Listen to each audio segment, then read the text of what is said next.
संजय मेहता मनीष जायसवाल से कनेक्ट में थे, मनीष जायसवाल से पैसा वगैरह लिए हैं, गाड़ी घोड़ा भी लिए हैं। इस तरह का कमेंट हम लोग पढ़ रहे हैं। देखिए, बात ऐसी है कि जब आप चुनावी राजनीति में आते हैं तो बहुत सारे लांछन, बहुत सारे आरोप प्रत्यारोप लगाए जाते हैं। मेहता समाज का जो वोट है, जो कोयरी समाज का जो वोट है, वो कन्वर्ट नहीं कर पा रहा है। कई ज्यादा गुटबाजी जेबी जैसे संगठन में है, अंदर खाने से तोड़ फोड़ भी लग रहा है कि 3-4 गुट बढ़ चुका है। जोहार, अभी हमारे साथ जेबीकेएसएस के सदस्य है संजय मेहता जी, हजारीबाग के प्रत्याशी भी थे, लगभग 1,57,000 वोट लाए थे। अभी टाउन हॉल धनबाद में हम लोग मौजूद है, प्रदेश के कार्य समिति सदस्य का मीटिंग है। कई सारे लोग आए हुए हैं, दूर दूर से लोग आए हुए हैं। संजय मेहता से हम बातचीत करेंगे, कहाँ चूक रह गई। 1,57,000 बड़ा वोट होता है, बड़ा अमाउंट है, कहाँ चूक रह गई। चूक ये रही कि प्रचार का जो अभियान है वो पूरे संदेश के साथ, पूरे मैसेज के साथ गांव-गांव तक नहीं पहुंच पाया। कि कारण ये था, संगठन गांव तक नहीं था, बूथ की कमेटी हर गांव तक नहीं थी। जिस क्षेत्र में हम लोगों ने प्रचार किया वहां पर रिजल्ट मिला, वहां से वोट मिले। जहां नहीं पहुंच पाए वहां पर नहीं मिल पाया, ये एक कारण रहा है। जैसे ही चुनाव का रिजल्ट आता है, लोग एक अफवाह उड़ाते हैं, र्यूमर उड़ाते हैं, संजय मेहता का बूथ में, वो उनके गांव में वोट नहीं मिलता, 5-10 वोट मिलते हैं सिर्फ संजय मेहता को। महतो वोट ज़्यादा मिलता है संजय मेहता को, उनके समाज का जो कोयरी वोट है, वो वोट संजय मेहता को कन्वर्ट नहीं कर पाते, वो वोट कहीं ना कहीं मनीष जायसवाल की तरफ चला जाता है। 2 बड़े कारण हैं। हजारीबाग का जो शहरी क्षेत्र है और बरही का जो शहरी क्षेत्र है, आप जानते हैं कि हमारे संगठन का जो प्रभाव है वो ग्रामीण क्षेत्रों में अधिक रहा है। मांडू का क्षेत्र ग्रामीण क्षेत्र है, रामगढ़ का क्षेत्र ग्रामीण क्षेत्र है, और आप बड़का गांव का भी क्षेत्र देखेंगे ग्रामीण क्षेत्र है। इससे हम लोगों ने ये ऑब्जर्व किया है कि हमारे संगठन की स्थिति जो शहरी क्षेत्र है वहाँ पे उसका प्रभाव थोड़ा कम हुआ है। दूसरी बात, आप देखेंगे कि हजारीबाग के क्षेत्र में 1990-95 के दौर के बाद से यशवंत सिन्हा के परिवार का बड़ा कब्जा रहा।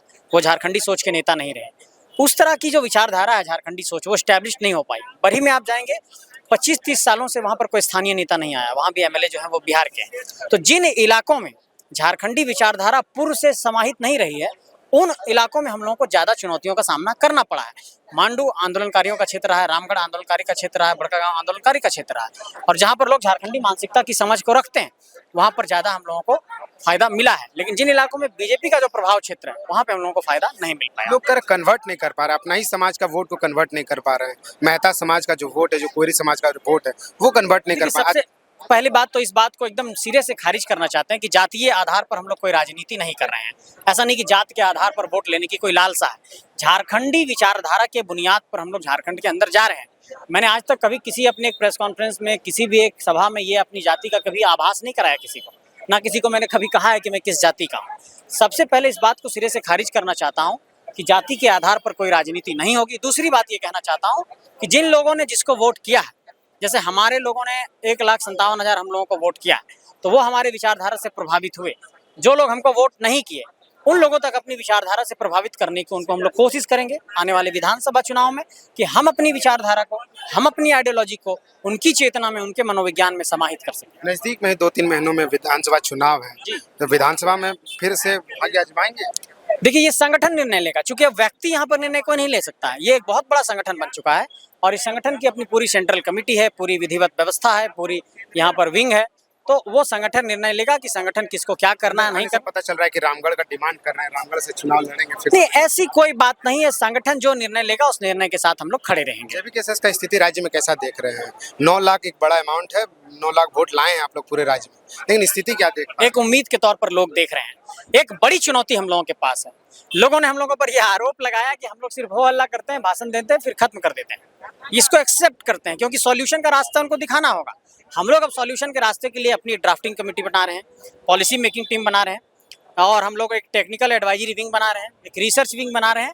जो झारखंड में हम लोग समाधान देने की बात कर रहे हैं कि स्थानीय नीति कैसे होगी, स्थानीय नीति का ड्राफ्ट रेडी करेंगे, नियोजन नीति कैसी होगी उसका ड्राफ्ट रेडी करेंगे, झारखंड में यहाँ पर लोकल लोगों को नौकरी कैसे दे पाएंगे उसकी ड्राफ्ट को रेडी करेंगे, स्थानीय को यहाँ पर 90% नौकरी कैसे मिलेगा उस पर हम लोग करेंगे, 3rd-4th ग्रेड की नौकरी कैसे आरक्षित होगी उस पर बात करेंगे, और झारखंड की स्थानीय नीति को 9वीं अनुसूची में कैसे शामिल किया जाएगा इसको लेकर के हम लोग सेंट्रल गवर्नमेंट पर दबाव बनाएंगे। झारखंड में सरना धर्म कोड कैसे लागू होगा इस पर हम लोग चिंतन कर रहे हैं। सभी पहलुओं, सभी मुद्दों, सभी बिंदुओं पर हम लोग एक तरीके से अध्ययन कर रहे हैं। कुछ दिनों से अखबार में ये चीज आ रहा है कि भाजपा से ज्यादा आप लोग कनेक्ट है, भाजपा अब गठबंधन में आजसू को नहीं रखना चाहते हैं, आप लोग ज्यादा नजदीक है भाजपा में। ऐसी कोई जानकारी मुझ तक नहीं है, हो सकता है केंद्रीय अध्यक्ष तक कोई जानकारी आई हो, वो इसके लिए अधिकृत हैं, और इस तरह की कोई जानकारी नहीं है। हम लोग इस बात को स्पष्ट कर चुके हैं कि झारखंड में हम लोग अकेले चुनाव लड़ेंगे, अकेले दम पर लड़ेंगे, जेबी केसेस अकेले चुनाव लड़ेंगे। कुछ दिनों से हम जैसे ही चुनाव का रिजल्ट आता हम लोग सोशल मीडिया में देख रहे थे, कमेंट पढ़ रहे थे। कुछ लोग कमेंट में लिख रहे थे कि संजय मेहता मनीष जायसवाल से कनेक्ट में थे, मनीष जायसवाल से पैसा वगैरह लिए हैं, गाड़ी घोड़ा भी लिए हैं। इस तरह का कमेंट हम लोग पढ़ रहे थे। देखिए, बात ऐसी है कि जब आप चुनावी राजनीति में आते हैं तो बहुत सारे लांछन, बहुत सारे आरोप प्रत्यारोप लगाए जाते हैं। और झारखंड की राजनीति में साधारण घरों से नेता नहीं निकला है। पूरे झारखंड में आप गौर करिए, चाहे वो धनबाद हो, चाहे वो कोयलांचल का एरिया हो, चाहे उत्तरी छोटा नागपुर, दक्षिणी छोटा नागपुर, तो जो ताकतवर लोग हैं वो कभी नहीं चाहते हैं कि आप लोग सिस्टम में आए। वो लांछन लगा के आरोप प्रत्यारोप करके आप लोगों को कमजोर करने की कोशिश करते हैं। मैं प्रतिबद्धता दोहराना चाहता हूं आपके चैनल के माध्यम से कि हम लोग झारखंड के लिए लड़ने के लिए निकले हैं और इस धरती के लिए शहादत होना मंजूर होगा, लेकिन किसी से समझौता मंजूर नहीं करेंगे। इस बात को आपके चैनल के माध्यम से कहना चाहिए। कई लोग सवाल खड़ा कर रहे हैं कि देवेंद्र बीमार पड़े हैं, देवेंद्र के ऊपर लाठियां पड़ी है। जयराम जी अभी तक देखने नहीं गए, मिलने नहीं गए उनसे। जयराम जी शायद नहीं जा पाए थे। उन्होंने शायद इसके बारे में कुछ कारण बताया था कि वो नहीं जा पाए किसी कार्यक्रम के कारण। लेकिन मैं स्पष्ट तौर पर ये कहना चाहता हूँ कि पूरा संगठन उनके साथ खड़ा है। मेरी रोज उनसे बातचीत हो रही। संगठन के अध्यक्ष भी खड़े हैं। आज भी बात हुई, कल भी बात हुई। एक बार संगठन के अध्यक्ष जी से भी इस संदर्भ में मुझे लगता है कि बात करने की जरूरत है कि किन कारणों से नहीं जा पाए। हो सकता है किसी कारण से वो नहीं पहुंच पाए हों। लेकिन इस बात को मैं दोहराना चाहता हूं कि देवेंद्र नाथ महतो जी पर जब लाठीचार्ज हुई तो आप लोगों ने देखा होगा कि जिस दिन लाठीचार्ज हुई उसके बाद हम तुरंत एक पत्र लिखे थे। उसके बाद कल फिर मैंने डीजीपी को एक पत्र लिखा कि जो एफआईआर दर्ज किया गया वो एफआईआर हटाया जाए। संतोष महतो जी पर एफआईआर दर्ज हुआ और सहायक पुलिसकर्मियों पर, और लगातार उनसे बातचीत हो रही है। उनको जो सहयोग की जरूरत है वो सहयोग भी हम लोग पहुंचा रहे हैं। और आज सुबह भी बात हुई, कल भी बात हुई। कल मैंने उनके पास कुछ सहयोग भी भिजवाया। तो लगातार हम लोग संगठन के साथ ही जुड़े हुए हैं और हम लोग सब कोई उनके साथ खड़े हैं। उनका स्थिति कैसा है देवेंद्र जी का? अभी पेट में एक जख्म हो गया था लाठी की चोट के कारण, वो उसमें सुधार है। गुरु नानक हॉस्पिटल दिल्ली में उनका इलाज चल रहा था और गुरु नानक हॉस्पिटल के डॉक्टरों ने जो रांची में दवाई चल रही थी उसमें कुछ फेरबदल किया है और इलाज अब बेहतर तरीके से हो रहा है, सुधार हुआ है स्वास्थ्य।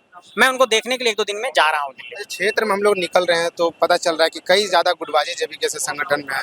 अंदर खाने से तोड़ फोड़ भी लग रहा है कि 3-4 गुट बट चुका है। हर विधानसभा क्षेत्र में हम लोग जा रहे थे, ये चीज देखने को मिल रहा है। देखिए, भारत में जितने भी संगठन हैं उसमें थोड़ा बहुत कहीं ना कहीं उथल पुथल होता है, लेकिन एक परिवार बन चुका है। जो भी परेशानियां होंगी, जो भी दिक्कत होगी, हम लोग बैठ करके उसका समाधान का रास्ता निकालेंगे। अगर ऐसी कोई बात आप लोगों के माध्यम से हम तक पहुंचेगी तो जरूर हम लोग इस पर चिंतन करेंगे, इस पर बातचीत करेंगे, इसको समाधान का रास्ता निकालने की एक कोशिश करेंगे। बस अंतिम सवाल हमारे दर्शकों को ये जवाब दे दीजिएगा, विधानसभा चुनाव की लड़ने की तैयारी अगर कर रहे हैं, क्या वो रामगढ़ सीट है?